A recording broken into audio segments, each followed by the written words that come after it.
You're with Julian on the Brown Notes and Anthony Albanese in Labour. What the hell are you doing?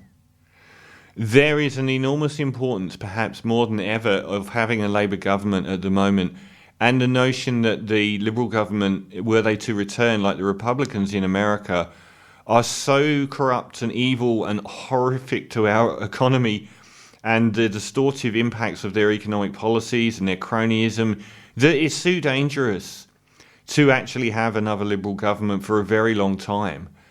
And I complained over and over in the lead up to the election until all of the scandals started hitting that Anthony Albanese was a terrible campaigner but a really good man. Unfortunately, that terrible campaigning seems to have shown up in his focus in government.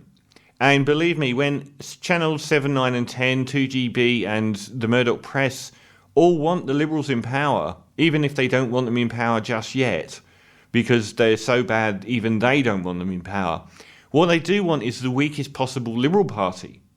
So you can't enact any meaningful change to redistribute this distortive pattern of giving more and more to the people that already have a lot in this country and making it less affordable to live. So why are you focusing on these hugely divisive issues that don't need to happen in your first term in office? The Voice, which you could have easily done so much better by defining it to the public of Australia.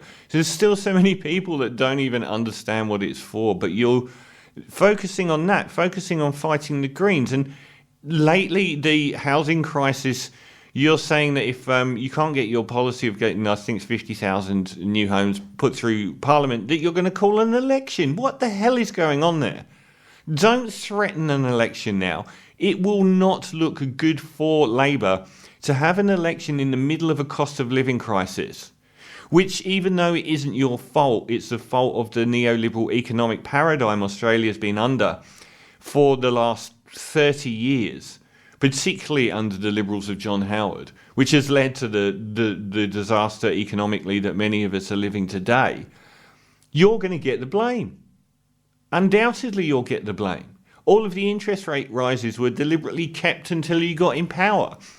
And I said there were two reasons. One was to use a big stick to stop Labour doing any economic reform because they'll be saying everyone's doing it so tough. And the other was to ensure that things like franking credits and negative gearing don't get removed because they'll say those people are already suffering so much from high interest rate rises. Why don't you at least be honest with the public? Because the public will be on your side. The public are on your side on a lot of these issues. Be honest. Make cases to the public. Tell them the housing crisis in Australia isn't about immigration. It isn't about a lack of housing. It's the fact that houses became so expensive. That is the cost of living crisis. That is the housing crisis. These were a result of John Howard's tenure in office, of tax cuts that benefited people with a lot already, of franking credits, of superannuation giveaways, of negative gearing, 25% of rental properties being owned by 1% of Australians.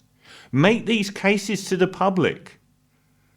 Because we believe you. We know most of this is happening. The paradigm in Australia has been, for the last 30 years, or at least since John Howard, banks at the top and then people that have investment properties. And just about everything has gone for them. When the house prices go up, the public don't actually benefit the way they think they do. The majority of people that buy houses just incur a much bigger debt. It's okay if your own house has increased in value and given you buying power to buy up loads of investment properties that other people can't even get a leg in. Then you're helped by the fact you have renters paying off your mortgages. But in general, it's the banks and the increase in the national mortgage debt that goes to the banks. So they're top of the tree. Next in the tree are people with multiple investment properties. Not one home they live in, but multiple ones where other people pay their mortgages. So when these interest rate hikes go through, they pass it on to renters. We've had the biggest rent hike this year, I believe, since 1988. So the people with multiple investment properties, they're not being hurt by these increases to their mortgages as much as they say they are, they're passing as much of it on to renters as they possibly can. No, it's the majority of the country, which are people that own one home they live in, and renters who are being screwed by this. Make this case to the public. Don't threaten elections.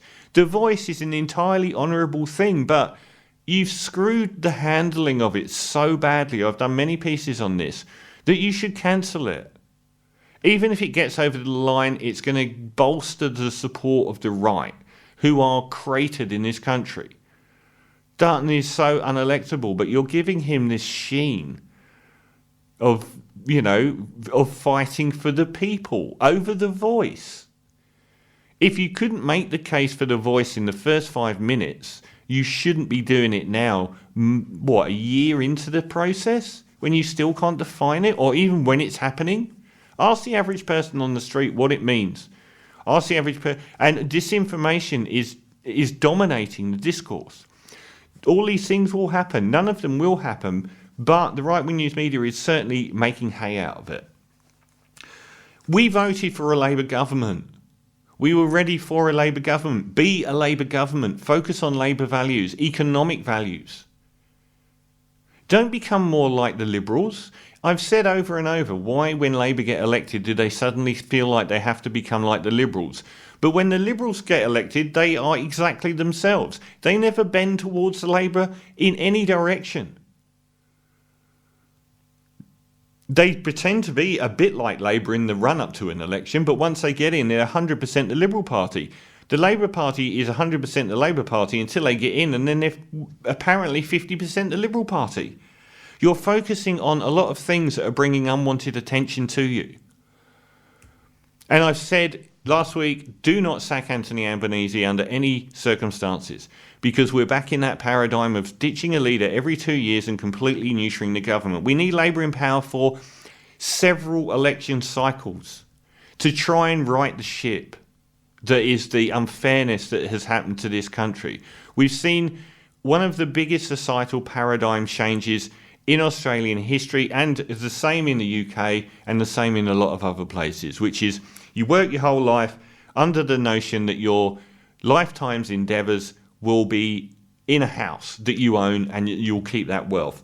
We've seen that shift completely and be eroded by the egregious Thatcherite neoliberalism of John Howard, to the point where if you weren't on that housing bandwagon before John Howard, there is little hope for you now to ever get on it. So you'll spend the rest of your life giving all of your money to someone else's children. Labour, make these cases. Stop fighting these stupid battles that are just giving the media a chance to kick you around.